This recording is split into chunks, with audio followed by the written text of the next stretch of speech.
ये कहानी लेखक की अपनी भावनाओं के द्वारा लिखी गई है। इस कहानी को सुनकर आप अपना मनोरंजन कर सकते हैं। इस कहानी में दर्शाए गए पात्र, उत्पादन और घटनाएं सभी काल्पनिक है। कहानी किसी भी व्यक्ति की भावनाओं, प्रथाओं और परंपराओं का अपमान नहीं करती है। ये कहानी पूरी तरह से काल्पनिक है। 21 या 22 साल की लड़की टेरेस के बीचों बीच खड़ी होती है और उसके आंखों पर पट्टी बंधी हुई होती है, और वह लड़की जैसे ही अपने आंखों की पट्टी को हटाती है और जल्दी जल्दी आंखें झपकते हुए उसने सामने देखती है, जहां एक आदमी 3 पीस टक्सीडो सूट में खड़ा था। उसका हैंडसम फेस वहां लगी लाइटिंग में और ज्यादा चमक रहा था और उसके होठों पर एक प्यारी सी मुस्कुराहट थी जो किसी का भी दिल जीत सकती थी। चेहरे को पहचानते ही उस लड़की की आंखें बड़ी बड़ी हो जाती है और फिर वो लड़की झूठ मूठ का गुस्सा दिखाते हुए कहती है, व्योम तुम मुझे इस तरह यहाँ क्यों लाया हो? व्योम अपने कदम उसकी तरफ बढ़ाते हुए कहता है, क्योंकि जिस लड़की को मैंने आज रात इनवाइट करना था वह लड़की अपने घर से कभी बाहर निकलते ही नहीं, इसीलिए मुझे मजबूरी में उसका किडनैप करवाना पड़ा। और फिर वह उस लड़की के पास जाकर उसे पीछे से गले लगा लेता है और उसके कानों में धीरे से कहता है, आज मैं तुम्हें कहीं भागने नहीं दूंगा। मेरा प्यार तुम्हारा हक बनेगा जिसे तुम चाह कर भी पार नहीं कर पाओगी वानी। और अब ना मैं तुम्हारा साथ छोड़ूंगा वरना तुम मेरे प्यार से छूट पाओगी। तुमसे प्यार करके मैंने ये जाना है कि प्यार दर्द नहीं सुकून है, और अब से मैं तुम्हारा सुकून बनूंगा। तुम्हारा ड्रीम है ना कि तुम इस चारदीवारी से निकाल कर एक अच्छा पंछी की तरह अपनी जिंदगी जियो, तो आज से मैं तुम्हारा ड्रीम बनकर तुम्हें उड़ाना सिखाऊंगा। व्योम की बातें सुनकर वाणी के चेहरे पर एक प्यारी सी स्माइल जगह बना लेती है। वही व्योम वाणी की हंसी को देखते हुए अपने मन में कहता है, लेकिन अफसोस माय स्वीटहार्ट, यह आजादी तुम्हें मरने के बाद मिलेगी। आज की रात तुम्हारी जिंदगी की आखिरी रात है, क्योंकि कल का सुबह देखने के लिए तुम जिंदा नहीं रहोगी। तुम्हारा दिल सिर्फ मेरे लिए धड़कता है ना, तो इसकी धड़कनें भी अब से सिर्फ मेरे लिए धड़केंगे, लेकिन तुम्हारे सीने में नहीं बल्कि किसी और के। तुम्हारे मरने के बाद भी तुम्हारे दिल की धड़कन चलेंगे। कॉफी सिर्फ मेरे लिए लेकिन किसी और के सीने में। तुम्हारे डैड को उस पंडित ने बिल्कुल सही बताया था कि तुम 21 साल के होते ही मर जाओगे, इसीलिए तुम्हारे पेरेंट्स ने तुम्हारे प्यार में अंधे होकर तुम्हें उसे चार दीवारी के अंदर रखा था कि वो तुम्हें बचा सके। लेकिन देखो मैं तुम्हारी मौत बनके वहां पर भी पहुंच गया और निकल आया वहां से बाहर। वाणी की नजर जैसे कि व्योम पर पड़ती है। वो उसको खिलाते हुए कहती है, क्या हुआ, अब किसी सोच में गुम हो गए? व्योम वाणी की आवाज सुनकर अपने सोच से बाहर आता है और वाणी की तरफ देखकर स्माइल करते हुए कहता है, मैं ये सोच रहा था कि तुम्हें घर पर तुम्हारे मम्मी पापा बहुत ज्यादा परेशान हो जाएंगे, इसलिए तुम्हें अब घर जाना चाहिए क्योंकि वहां पर तुम्हारा कोई इंतजार कर रहा है। वाणी व्योम की बात सुनकर अजीब सा एक्सप्रेशन बनाते हुए कहती है, मेरा कोई इंतजार कर रहा होगा का क्या मतलब है? व्योम उसकी बात पे हंसते हुए कहता है, मेरा मतलब ये था तुम्हारे मॉम डैड इंतजार कर रहे होंगे, तुम्हें उनके पास होना चाहिए। वाणी मुंह बनते हुए कहती है, जब तुम्हें मुझे कुछ कहना ही नहीं था तो मुझे यहाँ पर बुलाया क्यों? छोड़ो भी, तुम्हारे दिमाग में कब क्या चलता है मुझे कभी पता ही नहीं चलता, इसलिए मुझे यहाँ से चल ही जाना चाहिए। ये कहते हुए वो वहाँ से जाने लगती है कि तभी व्योम वाणी को गले से लगा लेता है और कहता है, तुम्हें पता है तुम हो पहले लड़की हो इसके करीब मैं खुद चल कर आया हूँ। तुम्हारी जगह मेरी लाइफ में बहुत ही स्पेशल है और उसे आंखों को मैं कभी भी किसी को नहीं लेने दूंगा। मैंने सिर्फ और सिर्फ तुम्हारे दिल को ही हक दे रखा है मेरे लिए धड़कने के लिए। तुम्हारे दिल की धड़कन नहीं सिर्फ मेरे लिए धड़क सकती है, तुम मेरे पास ना होकर भी मेरे पास ही रहोगी हमेशा हमेशा के लिए। वाणी व्योम से थोड़ा अलग होकर कहती है, मुझे ऐसा क्यों लग रहा है जैसे तुम मुझे गुड बाय बोल रहे हो? व्योम उसके माथे पे किस करते हुए कहता है, ऐसा कुछ नहीं स्वीटहार्ट, तुम कुछ ज्यादा सोच रही हो। थोड़ी देर बाद वाणी जैसे ही कुत्ते छुपाते अपने घर पहुंचती है तो वहां पाती है चारों तरफ अंधेरा ही अंधेरा है, जिसे देखकर वो थोड़ा डर जाती है और फिर जैसे ही वो अपना पर आगे बढ़ती है उसके पैरों के नीचे कुछ आ जाता है जिससे वो गिर जाती है। और वह जैसे ही गिरती है उसे फील होता है वो किसी चिपचिपे चीज पर गिर गई है और वो अपना जैसे ही हाथ उठाती है तो देखी है उसका पूरा हाथ खून से रंग गया है। इसे देखने के बाद बहुत जोर से चिल्लाती है और उसके चिल्लाते ही वहाँ चारों तरफ रोशनी हो जाता है। रोशनी होते ही थोड़ी देर के लिए वाणी की आंखें बंद हो जाती हैं और फिर वह जैसे ही अपनी आंखें खोलती है तो देखती है उसके सामने उसका बचपन का दोस्त खड़ा है जिसके हाथों में खून से रंगा हुआ एक खंजर होता है। वाणी उस लड़के को देखते हुए कहती है, आशु तुम मेरे घर में क्या कर रहे हो? और आगे बोलते उससे पहले ही उसका ध्यान अपने पापा के ऊपर जाता है जो खून से सने अपनी आखिरी सांसें गिन रहे होते हैं। वाणी भागते हुए उनके पास जाती है और उन्हें उठाने की कोशिश करते हुए कहती है, पापा उठो ना, आपको क्या हुआ है? मॉम प्लीज अपनी आंखें खोलो ना, देखो पापा को क्या हो गया। वो अभी रो ही रही होती है कि तभी आशु आकर उसके बालों से पकड़ के उसे उठाकर खड़ा कर देता है और कहता है, अरे यार अब उन्हें जाने भी दो, क्यों रो रो कर बेचारे उन लाशों को परेशान करती हो? वाणी आशु पे चिल्लाते हुए कहती है, तुम तो मेरे बचपन के दोस्त हो ना, और तुम तो मुझसे प्यार भी करते थे ना, फिर तुम ऐसा क्यों किया? आंसू उसकी बातों पे हंसते हुए कहता है, अरे यार तुम सारा दोस्त मुझे नहीं दे सकती हो, समझी? ये तो भी तुम्हारे माँ बाप के साथ हुआ है ना, और जो भी तुम्हारे साथ होने वाला है इसमें सिर्फ मेरा हाथ नहीं है बल्कि उसे इंसान का हाथ है जिसे तुम प्यार करती हो। वाणी रोते हुए कहती है, तुम झूठ बोल रहे हो ताकि मुझे उससे नफरत होते और तुम मुझे पा सको। आशु वाणी की बातें सुनकर पागलों की तरह जोर जोर से हंसने लगता है और कहता है, तुम्हें सच में लगता है कि मैं तुम्हारे पीछे इतना पागल हूँ जो मैं ये सब करूंगा? देखो वाणी, मैं प्यार तो करता हूँ लेकिन तुमसे नहीं, तुम्हारे जिस्म से, और जिसे तुम प्यार करती हो वह तुमसे प्यार नहीं करता है। बस वह तुम्हारे पास इसलिए आया था क्योंकि उसे तुमसे कुछ चाहिए और पता है उसे तुमसे क्या चाहिए, तुम्हारी यह सारी प्रॉपर्टी और तुम्हारा ये दिल। बस मैं भी बहती गंगा में हाथ धो लिया और देखो मुझे प्रॉफिट भी हो गया। तुम आज रात के लिए मेरी हो, मैं तुम्हारे साथ जो चाहूँ वह कर सकता हूँ और उसके बाद जब मेरा जी भर जाए तुम्हारे से तब इन डॉक्टरों के हवाले कर दूंगा ताकि यह तुम्हारा दिल निकाल सके। वानी आशु से खुद को छुड़ाकर पीछे जाते हुए कहती है, नहीं ऐसा नहीं हो सकता, तुम मुझसे झूठ बोल रहे हो। आशु उसके नजदीक जाते हुए कहता है, तुम्हें जो सोचना है सोच सकती हो, मैं तो तुम्हें सिर्फ इसलिए बता दिया क्योंकि मैं नहीं चाहता था तुम्हारे मरने के बाद तुम्हारी आत्मा भटकती रहे। ये कहने के साथ ही वो वानी को झटके से पकड़ लेता है और उसे अपने कंधों पर उठकर ऊपर की तरफ जाते हुए कहता है, तुम लोग मेरा यहीं पर इंतजार करो, जब मेरा काम हो जाएगा तब मैं तुम्हें बुला लूंगा।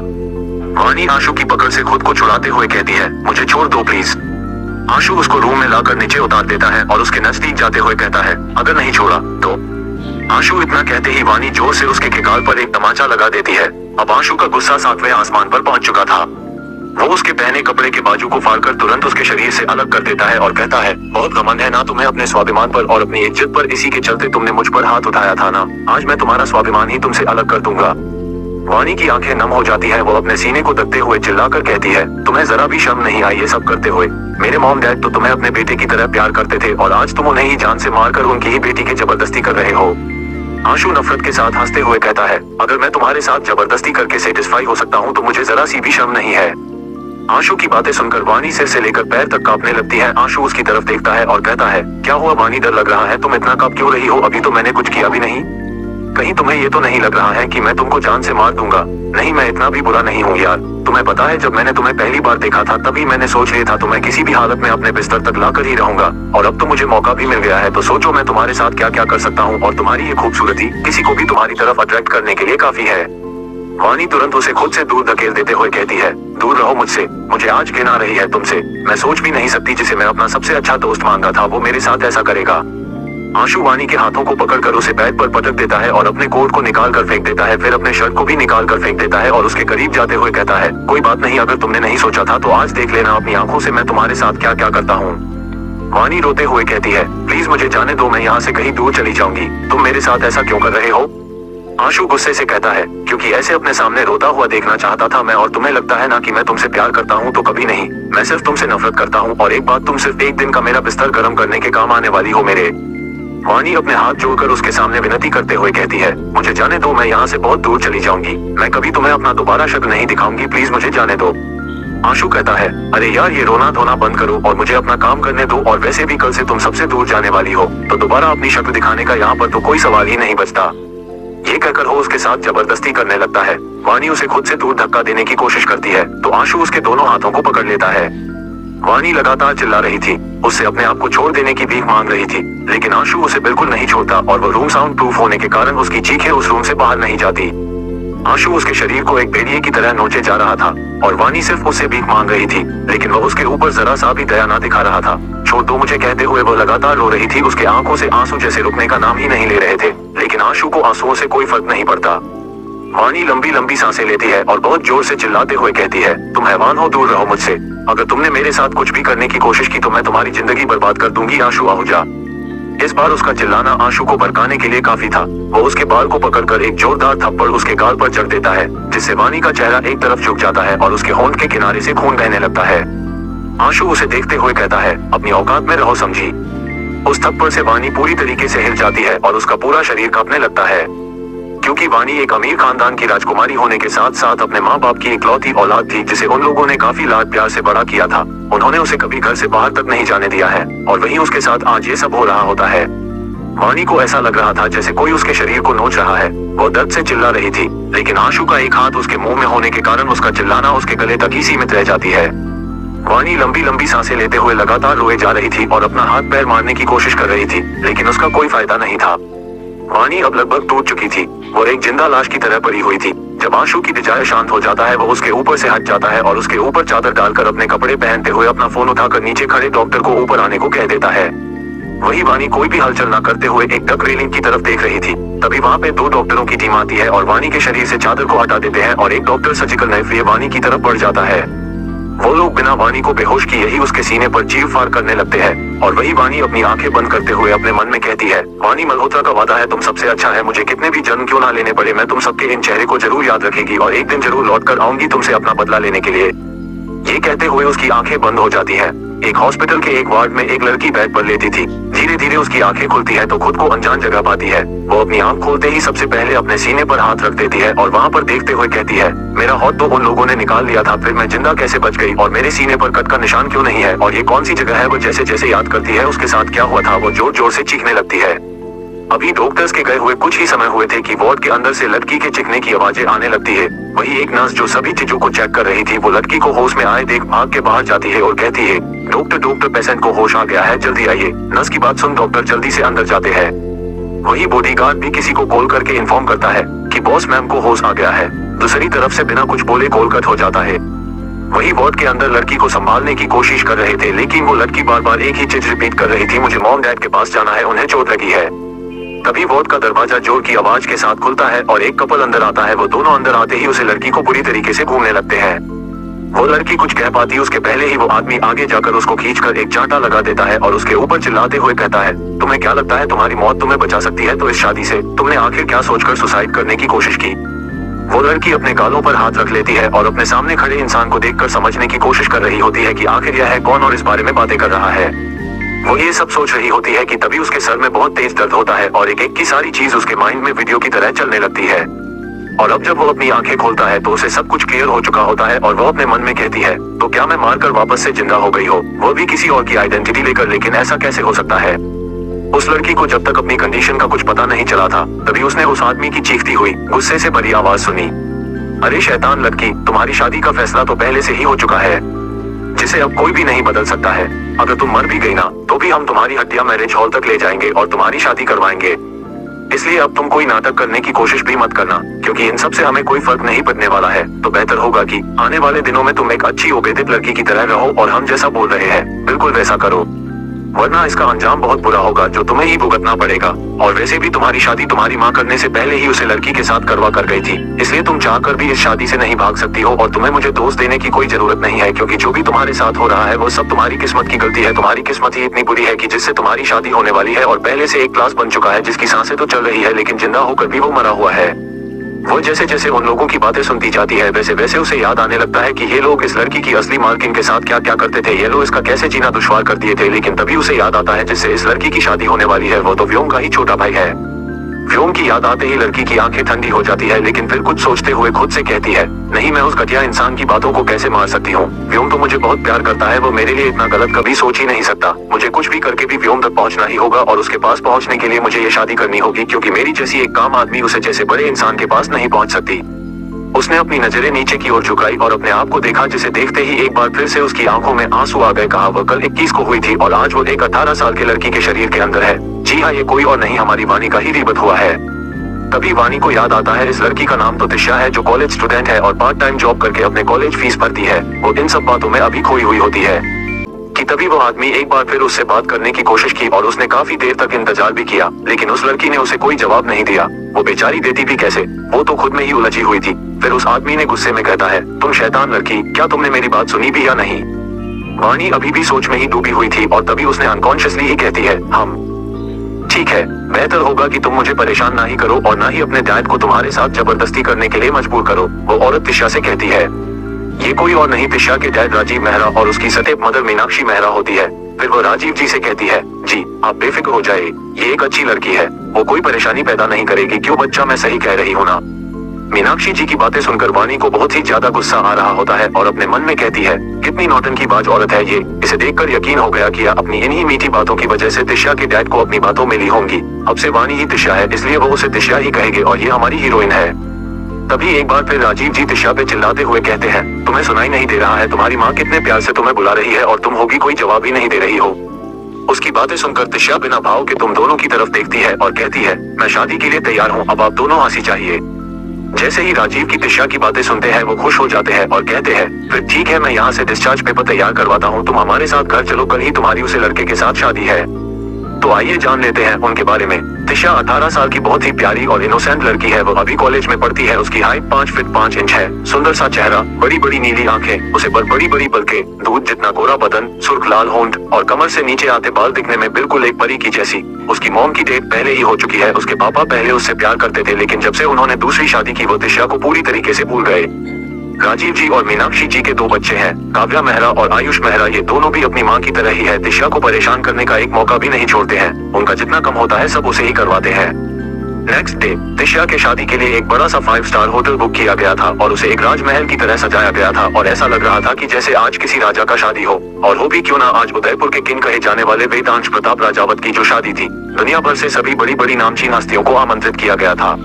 वही दिशा को कई सारी ब्यूटिशियन मिलकर तैयार करने में लगी हुई थी। दिशा बस एक पत्थर की मूर्ति की तरह अपनी जगह पर बैठी हुई थी और वो उन लोगों को खुद को तैयार करने दे रही थी। उसके चेहरे पर इस वक्त ना ही कोई हंसी थी और ना ही कोई उदासी। तभी वहाँ पे काव्या आती है और दिशा को देखते हुए कहती है, तो मेरी प्यारी बहना कैसा लग रहा है तुम्हें एक पैरालाइज इंसान की वाइफ बनकर। दिशा एक नजर से देखते हैं और फिर बिना किसी भाव के कहती है, तुम्हें दिखाई नहीं दे रहा है मैं यहाँ पर तैयार हो रही हूँ, तो यहाँ से चले जाओ क्योंकि मैं अपना टाइम तुम जैसे बच्चों के ऊपर वेस्ट करना नहीं चाहती। उसकी बातें सुनकर काव्या को बहुत ही तेज गुस्सा आता है। वो कुछ कहती उससे पहले ही उस रूम में एक लड़की आ जाती है जिसकी उम्र यही 21 साल होगी। भाभी मैं आपकी इकलौती और प्यारी नंद शौर्या सिंह राजावत हूँ और मैं यहाँ पे आपको अपने साथ ले जाने के लिए आए हूँ। दिशा शौर्या को देखकर एक स्माइल पास कर देती है और उसके साथ जाने लगती है। शौर्या दिशा हाथ पकड़ते हुए उसे मंडप की ओर लेकर आ रही थी और वहाँ पे मौजूद सारे लोगों की नजर दिशा को देख उस पर ठहर सी जाती है। दिशा अपनी नजरें झुकाए हुए चलकर मंडप की ओर आ रही थी। दिशा ने आज मैरून कलर के शादी के जोड़े में कयामत लग रही थी। उसके गोरे बदन पर मैरून कलर बहुत जच रही थी। उसे देख लग रहा था जैसे कोई देवी हो जो स्वर्ग से उतर कर आई है। दिशा शादी के मंडप में जाकर खड़ी हो जाती है कि तभी वहाँ पर एक लड़का व्हीलचेयर पर एक लड़के को लेकर आता है। अपने आगे से आती आवाज को सुनकर दिशा जैसे ही अपनी नजर ऊपर करती है उसकी नजर व्हीलचेयर पर बैठे इंसान पर पड़ती है। जब वो उसका चेहरा देखती है दिशा की नजरें उस पर ठहर सी जाती है। उम्र लगभग 29-30 साल, गोरा रंग, सुंदर फीचर्स, चेहरे पर एक राजाओं वाला रूप, गहरी ब्राउन आंखें, 6 फीट हाइट, मस्कुलर बॉडी, काले घने जेल से सेट किया बाल, ग्रे सूट पहने हुए बहुत ही चार्मिंग लग रहा था। उसे देखकर ऐसा लग ही नहीं रहा था कि वो एक पैरालाइज इंसान है। उसके चेहरे पर अभी भी एक रूप बना हुआ था राजाओं वाला। दिशा ने कभी इतना सुंदर लड़का नहीं देखा था। वो अपनी आंखें फाड़े उसे ही देखे जा रही थी। तभी शौर्या उसके कान के पास आकर रहती है, भाभी वो अब आपकी होने वाले हैं, आपका जितना मन करे उतना देख लीजिएगा, उन्हें रूम में ले जाकर अभी शादी कर ले।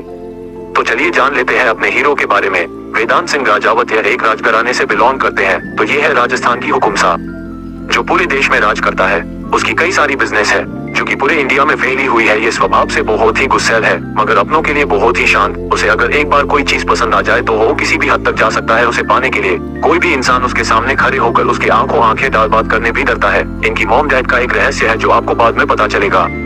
अब जान लेते हैं इनके फैमिली के बारे में। प्रतिभा सिंह राजावत ये बड़ी रानी सा है और वेदांश की दादी सा। रणविजय सिंह रावत ये के राजा सा है और वेदांश के दादाजी राज सिंह राजावत और ये है उसकी पत्नी प्रेरणा सिंह राजावत। यह वेदांश की बड़ी माँ है और यहाँ की छोटी रानी सा, क्योंकि इनके पति को यहाँ की राजगद्दी पर कभी नहीं बैठाया गया क्योंकि यहाँ के जो राजा होते हैं उनके अंदर पैदा होते ही एक अलग तरह के उनके अंदर एक क्वालिटी होती जो रणविजय जी के मेरे बेटे के अंदर नहीं थी और छोटी बेटी के अंदर थी। यही वेदांश के पापा के अंदर, लेकिन वो राजा बनते ही कहीं अचानक से गायब हो गए।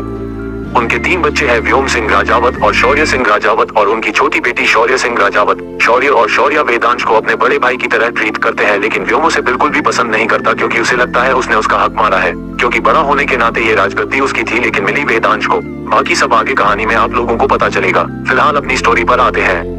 फिर वो लोग शादी के लिए बैठ जाते हैं। दिशा बिल्कुल स्टैचू की तरह बैठी थी। पंडित जी जो कर रहे थे वो सब कर रही थी। उसके अंदर एक अनकहा सा तूफान उठ रहा था। उसे व्योम की बातें याद आ रही थी कि उन दोनों ने कैसे एक दूसरे से वादा किया था कि वो दोनों एक दूसरे से शादी करेंगे, लेकिन आज उसकी शादी उसके की छोटे भाई से हो रही थी। फिर वो खुद को समझाते हुए कहती है, नहीं मेरा व्योम कभी भी मुझे धोखा नहीं दे सकता है, वो मुझे तो सच्चा प्यार करता था। जरूर आशु ने मुझसे झूठ बोला था ताकि वो मुझे तोड़ सके। मैं जब व्योम से मिलेगी उसे सारी बात बताऊंगी। उसे ये भी बताऊंगी कि मैं फिर से वापस आ गई हूँ सिर्फ उसके लिए, और मुझे पता है सच्चाई पता चलते ही वो मुझे अपना लेगा। वो ये सब सोच ही रही होती है कि तभी उसके कानों में पंडित जी की आवाज आती है जो कह रहे होते हैं, कन्या के मांग सिंदूर भरे। पंडित जी की बात सुनकर दिशा अपनी जगह से खड़ी होती है और वेदांश के हाथ को पकड़ के उसके हाथों से खुद के मांग में सिंदूर भर लेती है।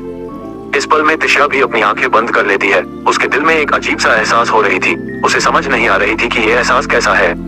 और वही दिशा के छूते ही वेदांश के अंदर ही हलचल होने लगती है और वह भी अपने सेंस में आ जाता है। उसे ऐसा लग रहा होता है जैसे वह न जाने कितने दिनों बाद उठा हो, लेकिन जैसे ही उसकी नजर सामने जाती है और खुद को मंडप के अंदर पता है, वो एकदम शॉक हो जाता है क्योंकि उसे जहाँ तक क्या था उसका तो बहुत बुरी तरीके से एक्सीडेंट हुआ था। तो फिर वो इस शादी के मंडप में इस लड़की के साथ क्या कर रहा है, ये सब सोते हुए वो अपने आसपास की चीजों को ऑब्जर्व करने लगता है। वही कुछ देर में ही शादी संपन्न हो जाती है और शौर्य वेदांश का व्हीलचेयर पकड़ता है और उसे मंडप से बाहर ले जाओ अपने लगता है और शौर्या दिशा को मंडप के बाहर लेकर आती है। कुछ समय बाद उन लोगों की कार एक आलीशान राजमहल के आगे रुकती है। शौर्य वेदांश को कार से बाहर लेकर आता है। तिशा भी बाहर आ जाती है, उसका चेहरा घूंघट से ढका हुआ था। महल के द्वार पर एक 50 साल की औरत हाथ में आरती की थाल लिए खड़ी थी। शौर्य तिशा को उनके पास जाते हुए कहती है, आप ईसा इनसे मिलिए, यह है यहाँ की रानी माँ और हमारी और आपकी दादी सा, और ये जो उनके बगल में खड़ी है वह है मेरी मासा है और हमारे वेदांश भाई की बड़ी मासा प्रेरणा राज सिंह राजाबाद। तिशा उन्हें प्रणाम करती है तो वो तिशा को आशीर्वाद देते हुए कहती है, सदा सुहागन रहो। और फिर दादी सा शौर्य को घूरते हुए कहती है, तुमने तो अपनी भाभी सा को देख लिया, क्या अब तुम हमें नहीं दिखाओगे हमारी बहू रानी को? हम भी तो देखिए हमारे होने वाली महारानी सा कैसी दिखती है। दादी सा की बातें सुनकर शौर्य तिशा का घूंघट ऊपर उठा देती है। दादी सा जैसे ही तिशा के चांद से चेहरा देखती है, उनके चेहरे पर एक बहुत प्यारी मुस्कान आ जाती है और कहती है, ये तो बिल्कुल एक गुड़िया की तरह है। वही वेदांश जैसे ही इतने दिनों बाद अपनी दादी को देखा है, उसकी आंखों में आ जाते हैं, लेकिन कहीं किसी को सच्चाई पता ना चल जाए, इसलिए वो अपना सर नीचे झुका लेता है। तिशा चलिए, हम आपको वेद के कमरे में छोड़ देते हैं, दादी सा तिशा का हाथ पकड़ते हुए कहती है और फिर मुड़कर के हंसती है, शौर्य वेदांश को भी साथ लेकर आओ। दादा सा की बातें सुनकर तिशा बहुत ज्यादा डर लग रहा होता है। वो बहुत मुश्किल से अपने आप को शांत करते हुए दादी सा से कहती है, जी दादी सा चलिए। कुछ देर बाद तिशा को दादी माँ वेदांश के कमरे में ले आ जाती है। तिशा कमरे में आते ही वहाँ का नजारा देख शौक में चली जाती है। कमरा बहुत ही बड़ा और खूबसूरत था। कमरे के बीच में एक गोल शेप बेड थी जिस पर व्हाइट बेडशीट डाली हुई थी। बेड के ऊपर गुलाब की पंखुड़ी से लव बनाया हुआ था। पूरे कमरे पर ब्लैक कलर की रेत थी और कमरे को बहुत ही खूबसूरत तरीके से रेड रोसेस से सजाया हुआ था, बिल्कुल एक सुहागरात की सेज की तरह। ये सब देख तिशा बहुत घबरा जाती है। उसे ये घबराहट क्यों हो रही है ये वह भी नहीं समझ पा रही होती है। फिर अपने मन में कहती है, क्या इस राजमहल के सारे लोग पागल हैं जो एक पैरालाइज्ड इंसान के लिए सुहागरात का सेज सजाए बैठे हैं? तभी दादा माँ तिशा की तरफ देख कहती है, बेटा हम जानते हैं ये शादी तुमने अपनी मर्जी से नहीं की है और शायद हम अपने पोते के प्यार में अंधे होकर तुम्हारी जिंदगी दूर पर लगा रहे हैं, लेकिन मेरा विश्वास है एक दिन मेरा पोता बिल्कुल ठीक हो जाएगा, तुम देख लेना। और हम ये भी जानते हैं मेरे पोते के साथ रहना इतनी आसान काम नहीं है। हम चाहते हैं कि तुम उसकी दिल को जीतो। तुम एक समझदार लड़की हो और उसकी पत्नी भी। हम तुम यहाँ पर किसी भी चीज की कोई कमी नहीं होने देंगे। तुम्हें जब जिस चीज की जरूरत है हमें बता सकती हो। हम तुम्हारा हर एक सपना पूरा करने की कोशिश करेंगे, बस उसके बदले में तुम्हें हमारे पोते का ध्यान रखना होगा। तिशा उन्हें देख थोड़ी हिचकिचाहट से कहती है, पर दादी सा वो हम। तिशा हम जानते हैं आपके लिए उन्हें अपनाना थोड़ी मुश्किल भरी है, लेकिन आप कोशिश तो कर ही सकती है ना, दादी माँ तिशा को प्यार से देखते हुए कहती है। तभी वहाँ पर प्रेरणा जी आ जाती है और वह दादी माँ की तरफ देखते हुए कहती है, माँ सा आप इतना ज्यादा टेंशन क्यों ले रहे हैं? आपको पता है ना मैंने चुनी है अपने वेदांश के लिए तिशा को और मेरी नजर धोखा नहीं खाती है, ये जरूर अच्छे से ध्यान रखेंगी वेदांश का। वही जैसे ही वेदांश सुनता है कि इस लड़की से शादी करवाने का डिसीजन उसकी बड़ी माँ का था तो उसकी आंखें गुस्से से लाल होने लगती है और वह अपने मन में कहता है, तो क्या बड़ी माँ ने इस लड़की को अब मेरे ऊपर नजर बनाए रखने के लिए लाया है या फिर इन दोनों का कुछ और ही प्लान है? फिर एक एक करके वहाँ से सब चले जाते हैं और शौर्य वेदांश को बेड पे लिटाकर कपबोर्ड से उसके कपड़े लेकर आता है चेंज करने के लिए कि तभी उसके फोन पर किसी का कॉल आ जाता है, जिसे सुनने के बाद वह कपड़े तिशा के हाथ में पड़ते हुए कहता है, भाभी अब भाई के कपड़े चेंज कर देना प्लीज, मुझे ना अभी बहुत जरूरी काम है, बाहर जाना है। तिशा कुछ क्या बात है, उससे पहले ही वो वहाँ से जा चुका होता है और वही तिशा उन कपड़ों को लेकर वहीं पर खड़ी रह जाती है। उसे अब समझ में नहीं आ रहा होता है कि वो क्या करे। वही वेदांश अपने मन में कहता है, बस एक बार मुझे पता चल जाए मेरे एक्सीडेंट के पीछे किसका हाथ था और किस मकसद से किया गया था, उसके बाद मैं सबके सामने अपने इस सच्चाई को लाऊंगा कि मैं बिल्कुल ठीक हूँ। और मेरी सच्चाई बाहर आते ही सबसे पहले शामत शौर्य की ही आने वाली है। उसकी हिम्मत कैसे हुई इस लड़की को मेरे कपड़े चेंज करने के लिए कहने की। वही तिशा थोड़ी देर तक कुछ सोचने के बाद कहती है, कोई बात नहीं तिशा, कपड़े ही तो चेंज करनी है तो कर सकती है, तुझे बस इसे एक पेशेंट के रूप में देखना है। ये कहते हुए वो उसके पास पहुंच जाती है और एक एक करके उसके शर्ट के बटन को खोलना स्टार्ट कर देती है, लेकिन डर के मारे उसके हाथ कब आ रहे होते हैं, जिसे वेदांश भी महसूस कर पा रहा होता है, लेकिन वो फिर भी इस अवस्था में अपनी जगह पर पड़ा रहता है।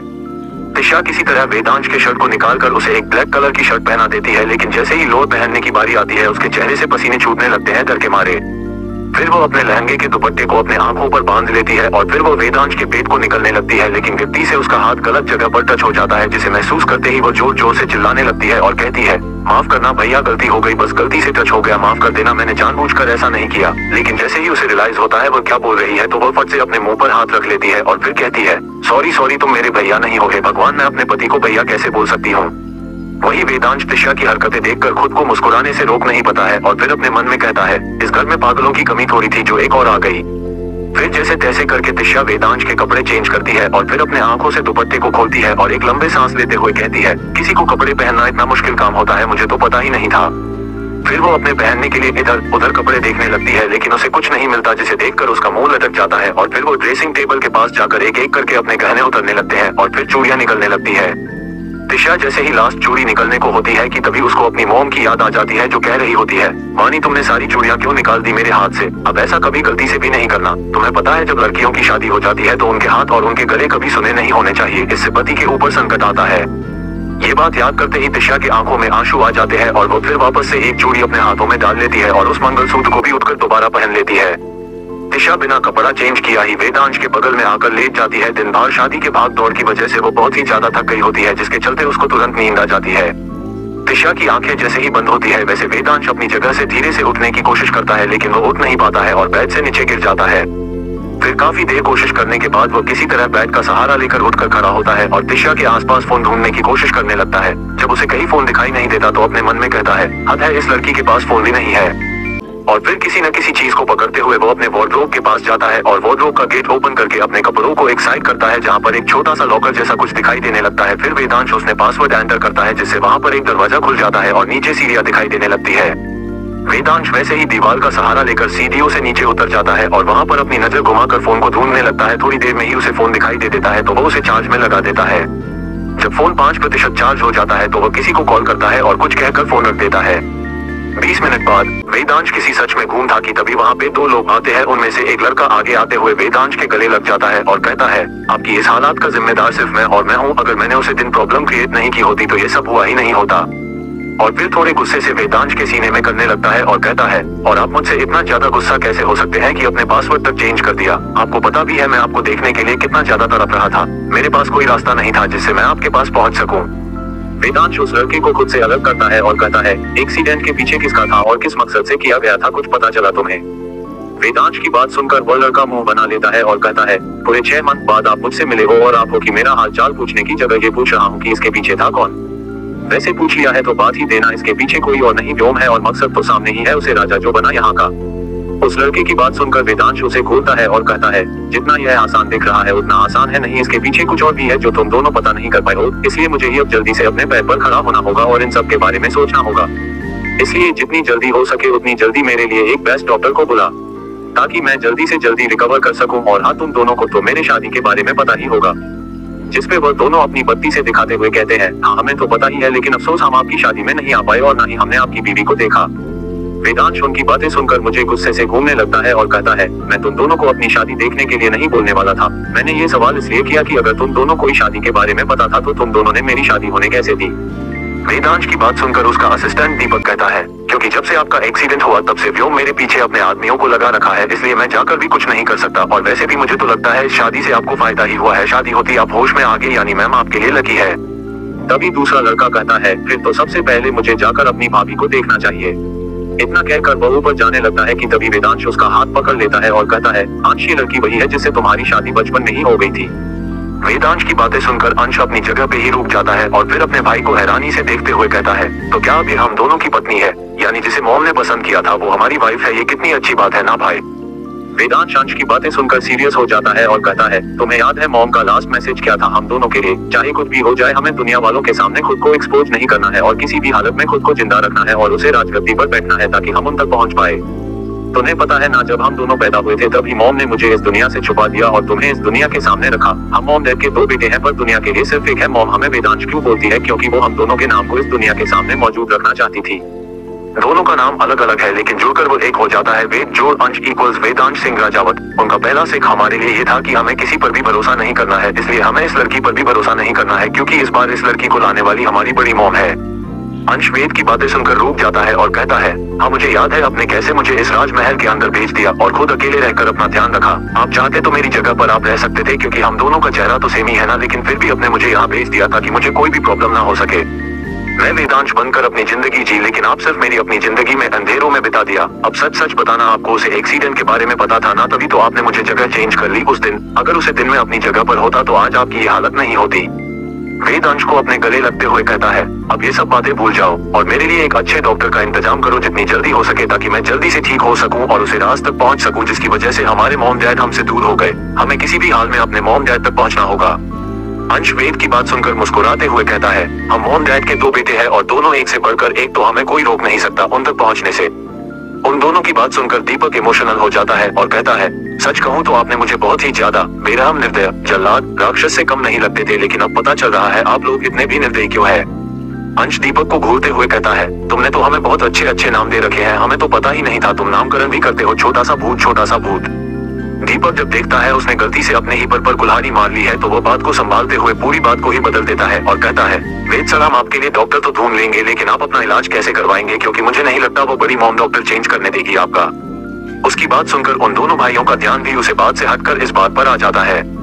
वेद कुछ सोचते हुए कहता है, इसकी टेंशन तुम्हें लेने की जरूरत नहीं है, तुम बस डॉक्टर का इंतजाम करो, बाकी डॉक्टर मिलने के बाद मेरी जगह अंश लेगा और अंश की मैं ले लूंगा, जिस किसी को कुछ भी पता नहीं चलेगा।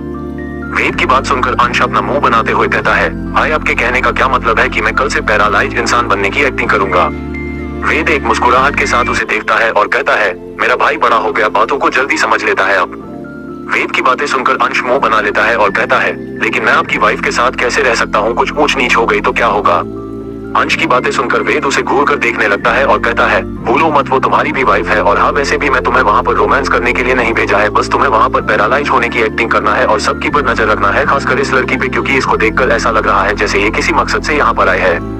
अंश वेद की बातें सुनकर कुछ सोचता है और कहता है, ठीक है, फिर आप अभी जाइए और उस लड़की का फोटो सेंड कर दीजिए, मैं उसकी सारी डिटेल निकाल कर ले आऊंगा और आपके लिए एक अच्छे डॉक्टर का भी बंदोबस्त करता हूँ। इतना बोलकर वो वहाँ से जाने लगता है। तभी वेद उसका हाथ पकड़ लेता है और कहता है, तुझे नहीं मिलना उससे। अंश वेद की बात सुनकर मुस्कुराने लगता है और कहता है, कल से आपकी जगह तो मैं ही लेने वाला हूँ, तो देख लूंगा उसे जी भर के, अभी आप ही देखिए, फिलहाल मैं चलता हूँ, मुझे अभी बहुत सारे काम है जिन्हें सॉर्ट आउट करना है। थोड़ी देर वेद जब रूम में आता है तो देखता है तिशा नींद में ही बड़बड़ा रही है और रो रही है। जब वो उसके पास जाकर सुनने की कोशिश करता है, छोड़ दो मॉम डैड को, प्लीज मत मारो उन्हें, प्लीज उन्हें छोड़ दो ना। वेद तिशा की बातें सुनता है तो अपने मन में कहता है, इसके मॉम डैड तो जिंदा, फिर ये क्या बोल रही है, कभी ये कोई बुरा सपना तो नहीं देख रही है। जब वो देखता है तिशा का रोना और ज्यादा बढ़ गया है तो वो जानबूझकर थोड़ी सी आवाज करके अपनी जगह पर लेट जाता है। वही आवाज होते ही तिशा तुरंत अपनी आंखें खोल देती है और चारों तरफ देखने लगती है, लेकिन उससे कुछ दिखाई नहीं देता। तो वो दोबारा सोने की कोशिश करने लगती है, लेकिन जैसे ही वो आंखें बंद करती है उसके सामने उसके साथ हुई नाइंसाफी दिखाई देने लगती है, जिसके चलते वो तुरंत अपनी आंखें खोल देती है। फिर वो दोबारा डर की वजह से दोबारा से सोने की हिम्मत ही नहीं कर पाती है और ऐसे ही सुबह हो जाती है। सुबह होते ही दादी माँ तिशा के लिए कपड़े भेजती होती है पहन के नीचे आने के लिए, क्योंकि उसका आज मुंह दिखाई का रस्म होता है। तिशा तैयार होते हुए बस व्योम के बारे में ही सोच रही होती है और वो अपने मन में कहती है, कहीं मैं किसी गलत घर में तो शादी नहीं कर ली, यहाँ पे व्योम क्यों नहीं है। फिर खुद को समझाते हुए कहती है, कहीं ऐसा तो नहीं है उसे हमारी मौत के बारे में पता चला कि वो दुखी हो गया हो और इसलिए वो यहाँ से दूर चला गया हो। मुझे कुछ भी करके व्योम तक पहुँचना होगा, उसे बताना होगा कि उसकी वाणी जिंदा है। ये सब सोते हुए वो तैयार हो जाती है और फिर जैसे ही नीचे जाती है सबकी नजर उसी पर ठहर से जाती है। तिशा ने लाइट पिंक कॉलर की साड़ी, माथे पे सिंदूर, गले में मंगलसूत्र, चेहरे पर कोई मेकअप नहीं, ना ही होंठों पर लिपस्टिक, बाल खुले हुए थे। वो इंती सिंपल लुक में भी कहरता रही थी। वो जैसे ही नीचे आती है दादी माँ उसकी नजरें उतारते हुए कहती है, एक काला टीका भी लगा लो, नहीं तो कोई तुम्हें नजर लगा देगा। उनकी बातें सुनकर सबके चेहरे पे हंसी आ जाती है और फिर तिशा का मुंह दिखाई का रस्म शुरू हो जाता है। वो रस्म अभी चल ही रही होती है कि तभी वहाँ पे 4 लोगों की एंट्री होती है, जिन्हें देखकर सबके चेहरे पर स्माइल आ जाती है। वही तिशा के चेहरे पे डर के साथ साथ शौक वाले एक्सप्रेशन आ जाते हैं। एक औरत जिसकी उम्र यही 50 साल होंगी वह सामने आते हुए दादी माँ से कहती है, माँ साहब अपनी बेटी के बिना ही रस्म चालू कर दी, मेरा थोड़ा सा इंतजार तो कर लिया होता, आखिर पहला हक होता है बुआ सा का अपने भांजे की वाइफ को देखने का। जी हाँ, ये कोई और नहीं वेदांश की बुआ केतकी सिंह रानावत है। फिर वो तिशा के सामने जाकर खड़ी हो जाती है और उसे ऊपर से नीचे देखते हुए कहती है, दिखने में तो बहुत सुंदर है, लेकिन क्या ये यहाँ की महारानी बनने के लायक ही है कि नहीं, और इसके चेहरे पर ये डर की लकीरें क्यों है। दादी माँ केतकी जी की बातें सुनकर हंसने लगती है और कहती है, तुम कब अपनी मजाक करने की इस आदत को बदलोगी, देखो कैसे डरा दिया तुमने मेरी बहू को। वो अभी नई है और अचानक से अपने सामने इतने सारे लोगों को देखकर साथ डर गई है।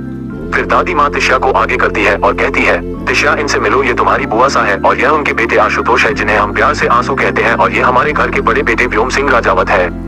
व्योम आगे आते हुए कहती है, ओ मेरे छोटे भाई की वाइफ तो बहुत सुंदर है, सॉरी तुम दोनों के शादी में ना आ पाने के लिए, वो क्या है ना मेरी वाइफ का हार्ट का ऑपरेशन होना था तो इसलिए टाइम पर यहाँ पर नहीं पहुँच पाया मैं। वैसे इनसे मिलो, ये है मेरी वाइफ वाणी व्योम सिंह राजावत। तिशा उस लड़की को देखते ही पहचान जाती है, क्योंकि वो लड़की कोई और नहीं उसके पापा के बिजनेस पार्टनर की बेटी तमन्ना होती है। तभी तिशा देखती है आशु उसकी की तरफ आ रहा है। ये देखते ही वो डर से कांपने लगती है, क्योंकि उसके सामने आशु का वही घिनौना चेहरा सामने आ रहा होता है जो उसने अपने मरने से पहले देखा था। आशु जैसे जैसे तिशा के करीब आ रहा होता है वैसे वैसे तिशा पीछे जा रही होती है और के चेहरे पर मशीन की बूंदें दिखाई देने लग गई होती है। तभी शौर्या बीच में आ जाती है और आशु से हाथ मिलते हुए कहती है, सॉरी भाई, लेकिन आपको भाभी से बात करने के लिए थोड़ा सा इंतजार करना पड़ेगा। वो कहना भाभी अभी यहाँ पर अभी आए है ना, इसलिए वो थोड़ा सा नर्वस फील कर रही है। वही वेदांश भी तिशा के चेहरे के हर एक एक्सप्रेशन को नोटिस कर रहा होता है और फिर वो अपने मन में कहता है, क्या यह इन लोगों को पहले से जानती है और इतना डरी हुई क्यों लग रही है। तभी दादी माँ तिशा को ऊपर भेज देती है। तिशा ऊपर जाते ही जोर जोर से रोना स्टार्ट कर देती है और फिर खुद को शीशे में देखते हुए कहती है, तुमने एक लड़की के लिए मुझे मार दिया। तुम पहले से ही शादीशुदा थे और तुम्हारी वाइफ के लिए तुम्हें मेरा दिल चाहिए था, इसलिए तुम मेरे करीब आए थे। लेकिन मैंने तो तुम्हें सच्चे दिल से प्यार किया था, लेकिन तुम तो मुझे सिर्फ धोखा देने आए थे। तुमने अपनी वाइफ के लिए मरवा दिया मुझे, और अगर मरना ही था तो अपने हाथों से मार दिए होते, मैं खुशी खुशी मर जाती, लेकिन उतनी बदतर मौत क्यों दी तुमने मुझे। और आशु का मेरा दोस्त बनना तुम्हारे प्लान का हिस्सा था। तुम आशु को पहले से जानते थे, तुमने मेरे साथ बस प्यार का नाटक किया था। मैंने तुम्हें अपना सब कुछ माना, लेकिन तुमने तो मुझसे मेरा सब कुछ छीन लिया। मेरी आंखों के सामने मेरी मॉम डैड को मार दिया, मेरी इज्जत तरतार करवा दी, वो भी अपने भाई के हाथों से। कम मरने के बाद तो मुझे छोड़ देते, लेकिन तुमने तो हद ही कर दी। मेरे मरने के बाद मेरे हॉट को तो तुमने उसे लड़की को दिया ही, लेकिन साथ में तुमने उसे मेरी पहचान ही दे दी। अगर वो वानी है तो जिसे तुमने मारा था वो कौन थी और मैं कौन हूँ। मेरा दोस्त जो मुझे बचपन से चाहता था, उसी ने ही मुझसे मेरी जिंदगी छीन ली, और जिसने साथ निभाने का वादा किया था उसने रास्ते में ही मुझे तन्हा छोड़ दिया, और उसने मेरे रूह को छल्ली कर दिया। मोहब्बत करने वालों ने जुनून की हद कर दी, लेकिन मैं वापस आ गई हूँ अपने साथ हुए हर एक जिल्लत का बदला लेने। कहते हैं जब कोई नई बहू घर में आती है तो अपने साथ उन्नत लेकर आती है, क्योंकि वो लक्ष्मी का रूप होती है। लेकिन मैं तुम्हारे घर में लक्ष्मी का रूप लेकर नहीं, साक्षात्कार काल रूप लेकर आई हूँ, तुम्हारे साम्राज्य का सर्वनाश करने के लिए। व्योम सिंह राजावत, मैं तुम्हें बर्बाद कर दूंगी। तुमने बस मेरा प्यार देखा है और अब तुम मेरी बेपनाह नफरत देखोगे। भले तुमने मुझसे प्यार का नाटक किया हो, लेकिन फिर भी मैं तुम्हारे बारे में हर एक चीज जानती हूँ। मैं ये भी जानती हूँ तुम्हारी सबसे प्यारी चीज क्या है, और मैं अब तुम्हारी उसी प्यारी चीज का सबसे पहले सर्वनाश करूंगी। जो वानी तुम्हें अपने जान से ज्यादा प्यार करती थी, तुमने उसे अपने हाथों से मरवा दिया। लेकिन अब जो वानी तुम्हारे सामने खड़ी है वो वानी नहीं, तिशा वेदांश सिंह राजावत है, जो तुम्हारा सर्वनाश का कारण बनेगी। काफी देर रो लेने के बाद तिशा अपने आंसू साफ करती है और अपने कपड़े सही करते हुए कहती है, तिशा अब तुझे रोना नहीं है, बल्कि खुद को साबित करना है कि तू यहाँ की महारानी बनने नालायक है। तभी तुम उन लोगों से बदला ले सकती है, क्योंकि बदला लेने के लिए पावर का होना भी जरूरी है। और इस सल्तनत की सारी पावर काम है अपने मुट्ठी में करूंगी सबसे पहले, और उसके बाद मैं तुम लोगों को जीते जी नरक के दर्शन कराऊंगी। फिर वो खुद को आगे समझते हुए कहती है, सबसे पहले मुझे अपने डर को खत्म करना होगा, नहीं तो वो आशु इस बार भी मेरे ऊपर हावी हो जाएगा, और यह मैं कभी नहीं होने दूंगी। ये सब सोचते हुए वो अपने रूम से हाल में आ जाती है, जहाँ पे सारे फैमिली मेंबर पहले से ही मौजूद होते हैं। वेदांश भी वही व्हीलचेयर पर बैठा हुआ होता है और सबकी बातें सुन रहा होता है। तिशा को आते देखकर वानी अपने मन में कहती है, इस लड़की के चलने का तरीका और इसके देखने का तरीका को देखकर मुझे वानी की क्यों याद आ रही है, जबकि मुझे अच्छे से पता है असली वानी मार चुकी है। तभी बुआ सा नकली वानी को देखते हुए कहती है, तुम कितनी अच्छी हो, तुम्हारा अभी इतना बड़ा सर्जरी हुआ है, उसके बाद ही तुम खुद के हाथों से सबके लिए नाश्ता बनाकर लाई हो, जानते हुए भी कि इस घर में काम करने वाले कितने सारे नौकर चाकर है, लेकिन कुछ लोगों के अंदर तो थोड़ी सी भी शर्म बाकी नहीं है। ये सब कहते हुए वो तिशा को देख रही होती है, लेकिन तिशा उसकी बातों को इग्नोर करते हुए वेदांश के पास जाकर खड़ी हो जाती है और बहुत ही प्यार से उसके बालों को सही करने लगती है। उसकी इस हरकत को देखकर दादी माँ के चेहरे पर जहाँ पर हंसी आ जाती है, वहीं वेदांश अपने मन में कहता है, अब ये लड़की क्या करना चाहती है। तभी एक बार फिर बुआ सा तिशा को सुनते हुए कहती है, वानी तो कितनी वेल एजुकेटेड है, और एक ये नहीं बहू है जिसको ये भी नहीं पता है कि अपने बड़ों के सामने कैसा बिहेव करना चाहिए। तिशा जो कब से उन्हें इग्नोर करने की कोशिश कर रही होती है, वो अब और अपने गुस्से पर काबू नहीं कर पाती और बुआ सा की तरफ देखते हुए कहती है, आपने बिल्कुल सही कहा बुआ सा, वानी दी बहुत ही अच्छी है, इसलिए अब से मैं घर की हर एक बीमारी उन्हीं के ऊपर छोड़ता हूँ। मुझे यकीन है वो अच्छे से सब कुछ कर लेगी, क्योंकि अगर मेरी जैसी कोई गवार कम करने गई तो क्या पता उसे बिगड़ ही दे। तभी तिशा देखती है आंसू अपना जूट कॉफी वेदांश को पिलाने जा रहा है। ये देखकर तिशा को बहुत तेज गुस्सा आता है और वो आंसू का हाथ पकड़ के उसे गर्म कॉफी को उसके मुंह पर डाल देती है और कहती है, अगर इस घर में रहना है तो अपनी लिमिट में रहो, नहीं तो अगर मैं तुम्हें तुम्हारी लिमिट बताने पर आ गई तो बहुत बुरा हो जाएगा तुम्हारे साथ, और आइंदा मेरी पति को बुली करने की कोशिश मत करना। ये सब इतना जल्दी हुआ होता है कि कोई रिएक्ट तक नहीं कर पाता, और जब तक रिएक्ट करता है तब तक बहुत देर हो चुकी होती है, क्योंकि तब तक आंसू का पूरा चेहरा लाल पड़ गया होता है।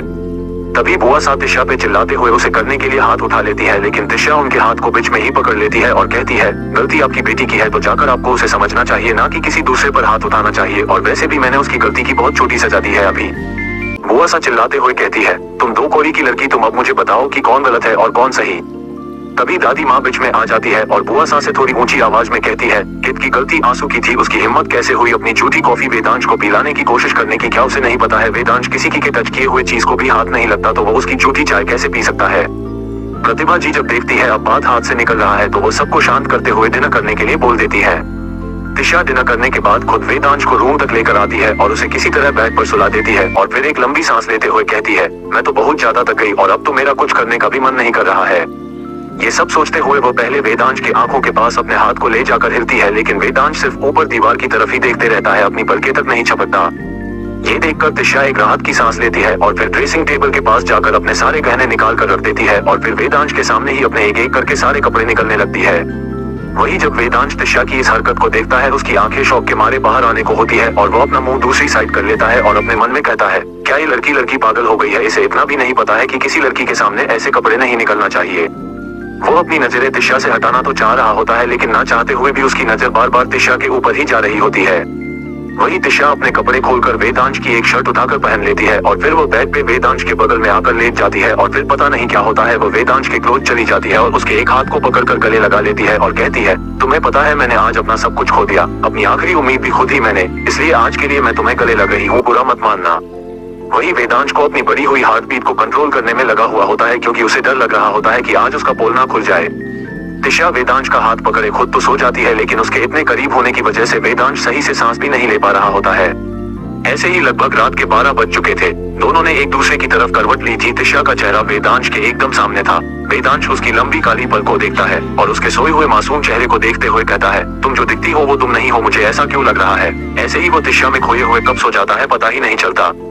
अचानक से रात में वेदांश को तिशा के सोते हुए सुबकने की आवाजें सुनाई देती है, तो वेदांश की नींद फौरन से खुल जाती है और वो उसकी ओर पलटता है। उसने एक नजर में भांप लेता है कि तिशा किसी बात से घबरा रही है। वेदांश उसको शांत करने के लिए डरते हुए उसे अपनी बाहों में भर लेता है। उसने तिशा को अपने सीने से लगाया और उसके सर को हल्के हल्के से सहलाने लगता है। अब जाकर तिशा थोड़ा शांत होती है और वह वेदांश की टी शर्ट को कसकर अपनी मुट्ठी में पकड़ लेती है। वेदांश ने भी तिशा को उसकी कमर से पकड़कर अपने बेहद करीब किया हुआ था। ऐसे ही दोनों एक दूसरे की बाहों में होते हैं। वही उस रूम के अंधेरे में एक परछाई खड़ी होती है जो अपने सामने देखते हुए स्माइल कर रही होती है। जब वो परछाई दिखती है कि तिशा नींद से सो गई है, तो वो वेद के आ जाती है। वो कोई और नहीं अंश होता है। वो वेद को छेड़ते हुए कहता है, क्या बात है बिग ब्रो, आज पहली बार आपने मेरे अलावा भी किसी की केयर की है? अब कहीं ऐसा तो नहीं आप मेरी जगह इस लड़की को देने वाले हैं? अंश की बातें सुनकर वेद के चेहरे पर स्माइल आ जाती है और तिशा को खुद से अलग करते हुए बेड से उठ जाता है और अंश की तरफ देखते हुए कहता है, मेरी लाइफ की फर्स्ट प्रायोरिटी तुम थे और हमेशा तुम ही रहोगे, इसलिए तुम्हें इस लड़की से चलने की कोई जरूरत नहीं है। अंश वेद की बात सुनकर मुस्कुराते हुए कहता है, क्या भाई आप भी इसको इस लड़की बोल रहे हैं? आप शायद भूल रहे हैं, ये सिर्फ लड़की नहीं है, हमारी वाइफ है। और फिर वो तिशा के और नजदीक जाते हुए उसे ध्यान से देखने लगता है और आगे कहता है, मुझे नहीं पता था ये लड़की बड़ी होकर इतनी ज्यादा खूबसूरत होने वाली है, नहीं तो मैं इसका बचपन से ही पीछा नहीं छोड़ना। बट कोई नहीं, अब से ये खूबसूरत लड़की हमारी है, बस यही सोचकर सुकून मिल जाता है। वैसे भाई इसकी आवाज कैसी है और इसकी आंखों का कलर कैसा है, और ये जब देखती है तो इसकी आंखों का एक्सप्रेशन कैसा होता है? वेदांश की बातें सुनकर ऐसे एक्टिंग करने लगता है जैसे कुछ सुन ही ना रहा हो और फिर थोड़ा इरिटेट होते हुए कहता है, आज से अभी से तुम तो इसी के साथ रहने वाले हो, तो खुद ही देख लेना ये कैसे बातें करती है और इसकी आंखें कैसी है।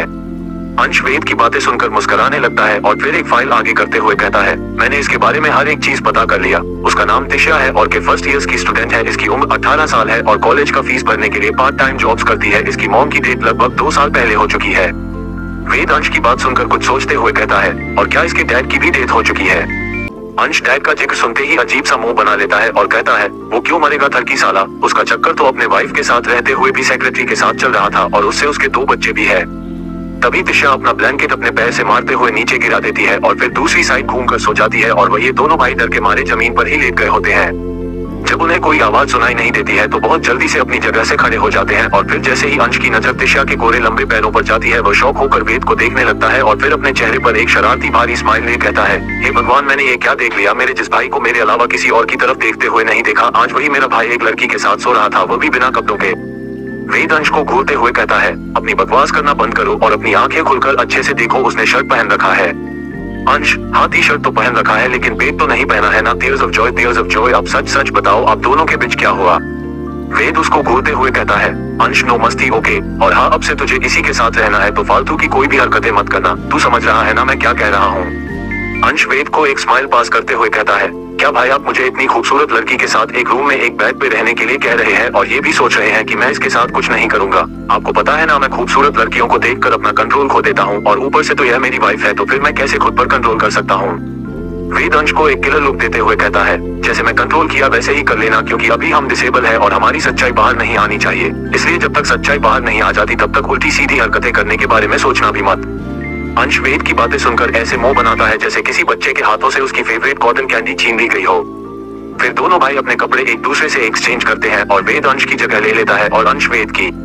सुबह 7 बज गए होते हैं, लेकिन तिशा और अंश आराम से अपने बेड पर पसर कर सोए होते हैं। खिड़की से आती रोशनी सीधे तिशा की आंखों पर पड़ता है, जिसे वो परेशान होकर अपना सर अंश के सीने के अंदर घुसने लगती है। उसके ऐसे करने से अंश की नींद में खाल पड़ रही होती है, इसलिए वो भी नींद नहीं इसको खुद से अलग करने लगता है और तिशा नींद में उसके सीने पे अपने माथे को रगड़ते हुए कहती है, प्लीज और 5 मिनट सोने दो ना, और अभी और सोना है। उसकी आवाज सुनकर अंश को रियलाइज होता है उसने कितनी बड़ी गलती कर दी है। इतना ध्यान आते ही वो फट से अपनी आंखें खोल देता है और तिशा को सोता हुआ देखकर उसके जान में जान आती है और फिर वो तिशा के खूबसूरत मगर मासूम चेहरे को देखने लगता है।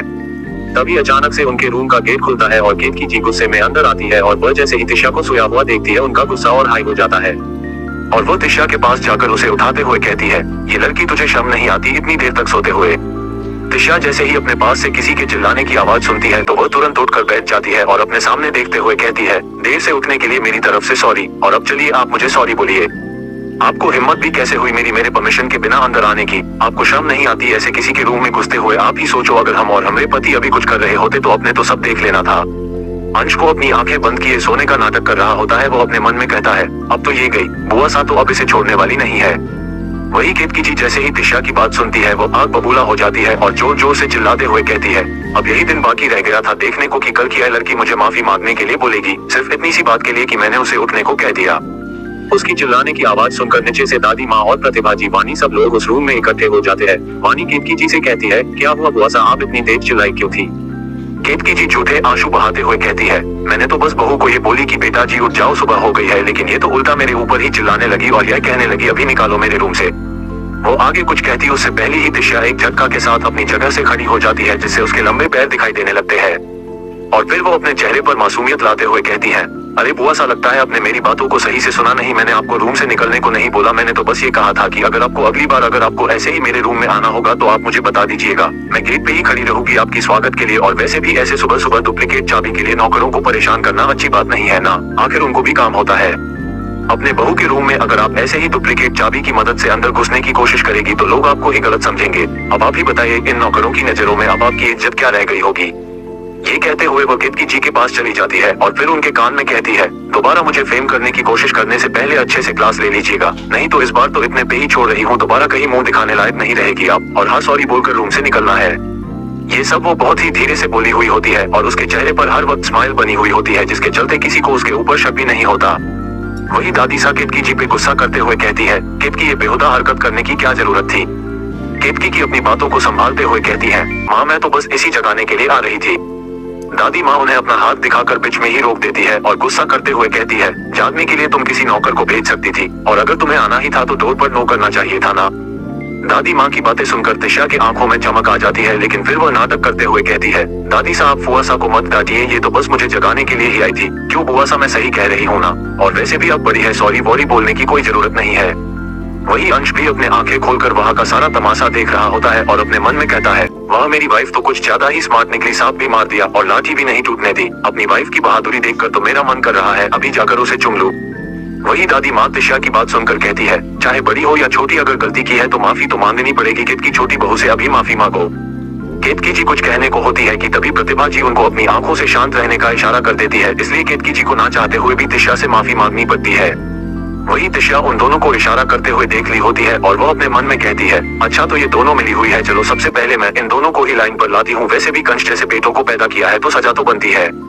उन सब के जाने बाद तिशा एक गहरी सांस लेती है और जैसे ही प्यार होने के लिए बाथरूम में जाने को होती है कि तभी उसकी नजर अंश पे पड़ती है, जो उसे ही देख रहा होता है। उसको देखते हुए तिशा अपने चेहरे पे एक प्यारी स्माइल लाते हुए उसके पास चली जाती है और फिर उसके बगल में बैठकर उसके बालों को बिगड़ते हुए कहती है, सॉरी पति देव, मेरी वजह से सुबह सुबह आपको ड्रामा देखना पड़ा। आगे से मैं ध्यान रखूंगी कि अपने आसपास इतने फालतू के शोर सभा ना हो। And good morning my handsome पति देव, अब मैं चली नहाने, आप यहाँ बैठकर अपने भाई के आने का वेट करो ताकि वो आपको आकर तैयार करा सके। तिशा की बातें सुनकर अंश को बहुत अच्छा लग रहा होता है, उसका तो मन भी कर रहा होता है कि वो उससे बात करे और टच करके देखे, लेकिन अपने भाई के डर से चुपचाप लेता हुआ होता है। फिर तिशा जल्दी से नहाकर डार्क ब्लू कलर का साड़ी पहनकर बाहर आती है। वो कलर उसके गोरे बदन पर बहुत ही ज्यादा जच होती है। फिर वो जल्दी जल्दी चूड़ी पहनती है और माथे पर एक छोटी सी बिंदी और आंखों में काजल और सिंदूर लगाकर अंश की तरफ स्माइल करते हुए देखते हैं और फिर रूम से बाहर चली जाती है। उसको जाते देखकर अंश अपनी बढ़ती हुई धड़कनों को संभालते हुए कहता है, अगर ये रोज रोज ऐसे ही अपने चेहरे पर स्माइल लेकर मुझे देखती रही तो पक्का मैं हॉट का मरीज बनने वाला हूँ। हाँ, ये इतनी सुंदर कैसे हो सकती है? और ये लेते लेते तो मेरी कमर की 12 बजे बज गई है। पता नहीं भाई कब आएंगे और मुझे इस बैच से छुटकारा मिलेगी। वो ये सब सोच ही रहा होता है कि तभी रूम में भागता हुआ शौर्य आता है और कहता है, अब आपका टाइम आ गया है तैयार होने का। ये कहते हुए वो अंश को बाथ से उठाकर व्हीलचेयर पर बैठता है और बाथरूम के अंदर ले जाते हुए कहता है, वेदांश भाई आप इतनी भारी क्यों है? और फिर वो अपना मुंह लटका कर आगे कहता है, प्लीज भाई आप जल्दी से ठीक हो जाइए ना, मैं आपको बहुत मिस कर रहा हूँ। उसका लटका हुआ चेहरा देखकर अंश अपने मन में कहता है, एक भाई है जो मुझे मरने के लिए किसी भी हद तक जाने के लिए तैयार है और दूसरा जो मेरे लिए जान देने को तैयार है। फिर कुछ सोचकर कहता है, चाहे कुछ भी हो जाए खून अपना असर दिखता ही है, आज नहीं तो कल, इसलिए मैं तुम पर जाकर भी भरोसा नहीं कर सकता। थोड़ी देर बाद सारे लोग डाइनिंग टेबल पर होते हैं। दिशा वानी और व्योम को देखते हुए अपने मन में कहती है, आज की बैड मॉर्निंग के लिए तैयार हो जाओ तुम दोनों के साथ कुछ अजीब रिश्ता है मेरा, ना निभाया जा रहा है और ना छोड़ा जा रहा है, इसलिए क्यों ना मैं इस रिश्ते से जुड़े लोगों को ही खत्म कर दो। जब दर्द हद से बात जाए तब नफरत हाथों को तोड़कर बेहद बन जाती है। आज तक इस वानी का सबसे प्यार देखा है, लेकिन अब दिशा की नफरत देखने की बारी है। फिर वो दादी माँ से मुस्कुराते हुए कहती है, दादी माँ बैठिए, आज मैं सबको खाना अपने हाथों से सर्व करती हूँ। दादी माँ भी उसकी बात सुनकर उसे नहीं रुकती और अपनी जगह पर बैठ जाती है। फिर वह सबको एक एक करके खाना सर्व कर देती, लेकिन वानी को कुछ नहीं देती है। ये देखकर दादी माँ तिशा से कहती है, छोटी बहू अपने वानी को क्यों नहीं दिया कुछ? दादी माँ की बात सुनकर तिशा स्माइल करते हुए कहती है, दादी माँ वानी दी के लिए मैंने कुछ स्पेशल बनाया है। और फिर वह जैसे ही उस बाउल का ढक्कन उठाकर वानी के सामने रखती है, वैसे ही वानी के होश हो जाते हैं और वह चिल्लाते हुए अपनी जगह से खड़ी हो जाती है और उसका पूरा शरीर डर से कांप रहा होता है। और वो बिना सोचे समझे गुस्से में तिशा को एक चांटा मार देती है और उस पे चिल्लाते हुए कहती है, तुम्हारी हिम्मत कैसे हुई मेरे साथ इतनी घटिया हरकत करने की? वही तिशा अपने गालों पे हाथ रख लेती है और मासूम बनते हुए कहती है, मैंने क्या किया? मैं तो बस आपकी ठीक होने के लिए सेलिब्रेशन करना चाहती थी, इसलिए मैंने आपके लिए स्पेशल केक बनाया था। अगर आपको ये केक पसंद नहीं आया तो कोई बात नहीं, आपको इतना गुस्सा होने की क्या जरूरत थी? वानी तिशा पे दोबारा चिल्लाते हुए कहती है, तुम खुद को मासूम दिखाना बंद करो, देखो उस केक से खून निकल रहा है और उसे पर वो मैसेज क्या लिखा है तुमने, तुम हो कौन? उसकी बात सुनकर जैसे ही सब लोग ध्यान से उसके की तरफ देखते हैं तो उसके ऊपर एक बहुत ही प्यारी सी डॉल का पिक्चर बना हुआ होता है और वो अपने हाथों से हॉट का सिंबल बने होती है। वानी भी जब दोबारा देखती है तो वो एकदम शॉक हो जाती है और उस केक की तरफ देखकर कहते हैं, लेकिन अभी तो इस पर से खून निकल रहा था और इस पे तो वानी की पिक बनी थी। उसकी बात सुनकर जो लोग सच्चाई नहीं जानते होते हैं वो लोग उसकी तरफ कंफ्यूज नजरों से देखने लगते हैं। वही व्योम जल्दी से अपनी जगह से खड़ा होता है और वानी का हाथ पकड़ लेता है और फिर सबकी तरफ देखते हुए कहता है, अभी वानी को तबीयत ठीक नहीं है, इसलिए मैं इसे अंदर ले जा रहा हूँ। और तिशा सॉरी वानी की तरफ से इतना कहते हुए वो बिना किसी को बोलने का मौका दिए वहाँ से उसे लेकर चला जाता है। उनको जाता हुआ देखकर तिशा के चेहरे पे एक किलर स्माइल आ जाती है। उसकी इस स्माइल को कोई नोटिस तो नहीं कर पाता है, लेकिन अंश नोटिस कर लेता है और अपने मन में कहता है, ये लड़की तो सच में कुछ ज्यादा ही डेंजर है। लेकिन वो केक अचानक से बादल कैसे गया? जब वानी बाउल का ढक्कन उठा रही होती है तभी अंश ने भी उस केक को देख लिया होता है, जिसपे एक बहुत ही खूबसूरत लड़की की फोटो बनी हुई होती है और उसके हाथ से खून निकल रहा होता है और उस केक पर एक मैसेज भी होता है। वही व्योम के रूम में व्योम वानी पे चिल्लाते हुए कहता है, तुम भूल रही हो तमन्ना शर्मा की, अब तुम भी वानी राठौर हो और ये पहचान, ये नाम और ये शोहरत मैंने तुम्हें दी है। यहाँ तक भी तुम्हारी ये सांसें भी मेरी वजह से चल रही है, इसलिए तुम अपना मुंह खोलने से पहले सोच समझ लिया करो कि तुम करने क्या जा रही हो।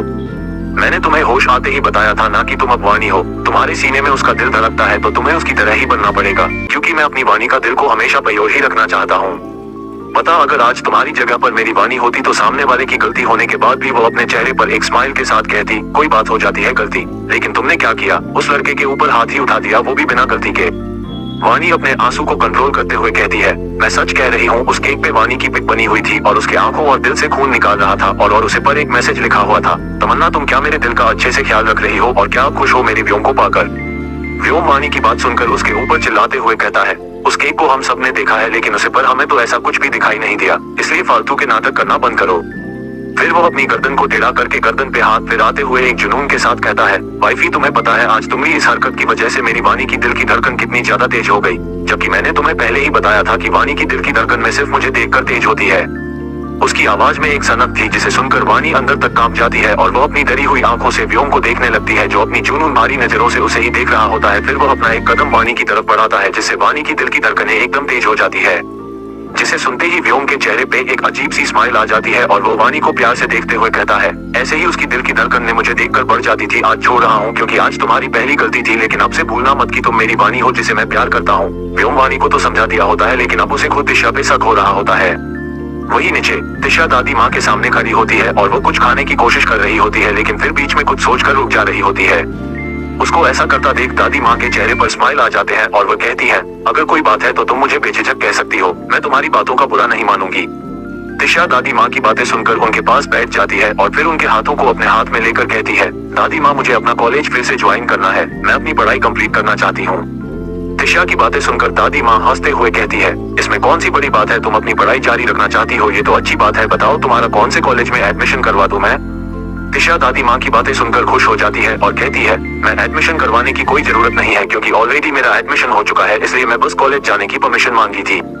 दादी माँ उसके सर पे हाथ फेरते हुए कहती है, ये तो अच्छी बात है लेकिन फिर भी तुम अपने कॉलेज का नाम बता दो ताकि मैं वहाँ के प्रिंसिपल से बात कर सकूं, क्योंकि मैं शादी मेरी बहू को थोड़ी सी भी परेशानी हो।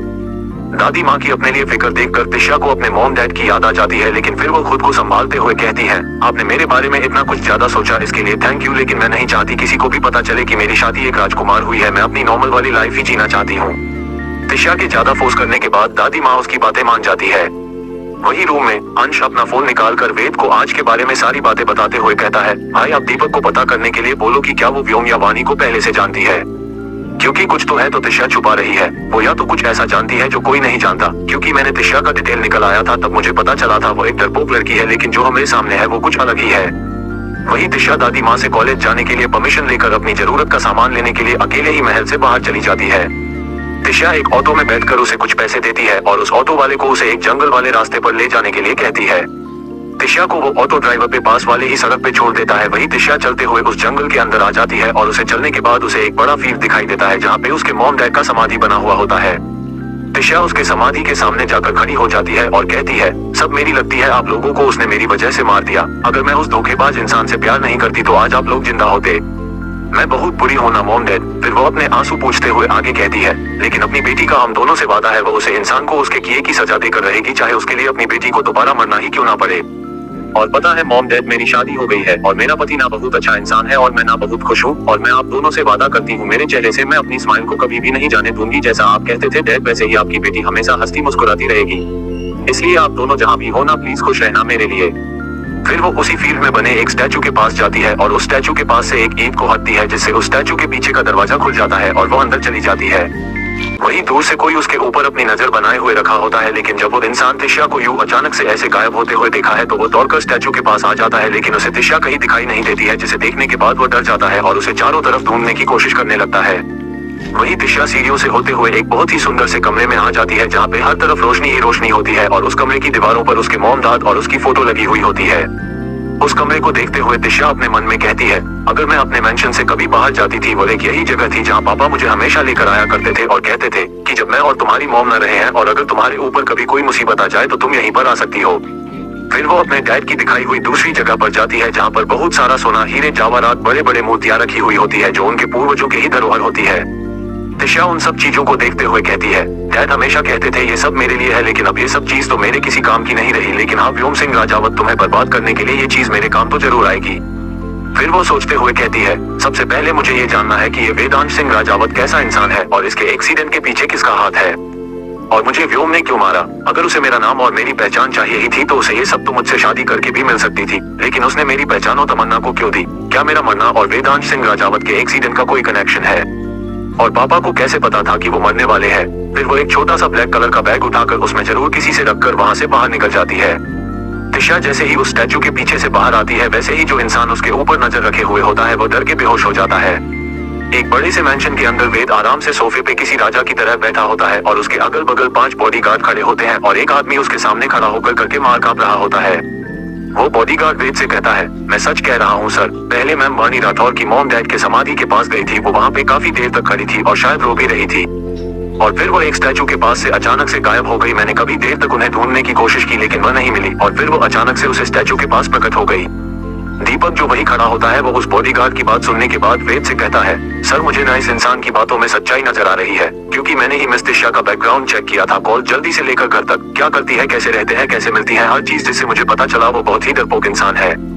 वो हमेशा कॉलेज में सबसे बोली होती है और घर पर भी वो अपने मॉम डैड से बहुत ज्यादा रहती है, यहाँ तक भी वो इतनी ज्यादा डरपोक है कि एक छोटे पप्पी को देखकर नहीं चिल्लाने लगती है। वही आज मिस तिशा बिना डरे आपके बुआ साहब को जवाब दिया और मिसेज वानी से भी उन्होंने पंगे ले लिए। मुझे लग रहा है ना जब उनका शादी के 2 दिन पहले एक्सीडेंट हुआ था उसी वक्त वो मर गई थी, और अब जो हमारे सामने है वो उनकी आत्मा है। मुझे अब डर लग रहा है कहीं अंश सर की जान खतरे में ना हो। वेद दीपक की बात सुनकर उसको घूरते हुए कहता है, अगर तुम्हें अब जरा सी भी बकवास करने की जरूरत की तो मैं तुम्हें उसे कब्रिस्तान में ले जाकर एक कब्र के अंदर बंद कर दूंगा। दोस्तों, आप हमारी वीडियो को लाइक और सब्सक्राइब नहीं करते हैं, प्लीज लाइक और सब्सक्राइब कर दिया कीजिए। इससे हमें अच्छा लगता है कि आपको हमारी वीडियो पसंद आई और इसी तरह हम और भी अच्छी स्टोरी आपके लिए आगे भी लाते रहेंगे। एपिसोड में लगातार बने रहने के लिए चैनल को लाइक और सब्सक्राइब कर लीजिए।